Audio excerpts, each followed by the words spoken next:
J'ai passé 6 ans avec un manipulateur sans m'en rendre compte. Le déclic? Une phrase de ma sœur. Ça fait maintenant 1 an que j'ai quitté Julien, et je suis encore en train de défaire les nœuds qu'il a laissés dans ma tête. Pendant 6 ans, j'ai vécu avec un manipulateur sans jamais voir ce qui se passait.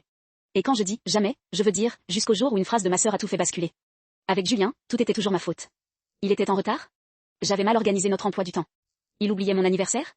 Je ne lui avais pas assez rappelé à quel point c'était important. Il sortait tard avec ses amis et rentrait ivre? J'étais trop collante, trop jalouse, trop possessive. Je me suis adaptée à lui. J'ai arrêté de voir certaines amies parce qu'il les trouvait mal influentes. J'ai changé ma façon de m'habiller parce qu'il préférait le naturel. J'ai abandonné le sport parce qu'il préférait qu'on reste le soir à la maison. Je me suis rétrécie, petit à petit, comme une plante qui manque de lumière.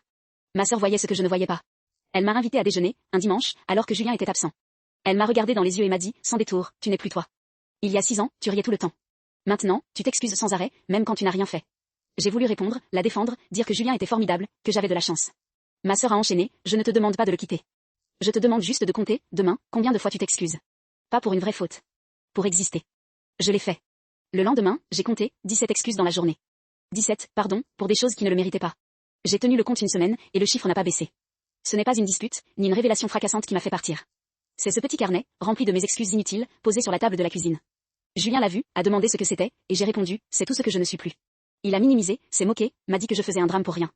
Et là, pour la première fois, j'ai vu clairement le mécanisme, il ne pouvait pas me laisser exister, même dans un carnet.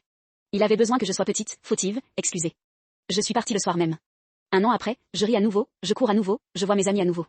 Et je n'ai plus jamais dit pardon pour exister. Abonnez-vous pour plus d'histoires.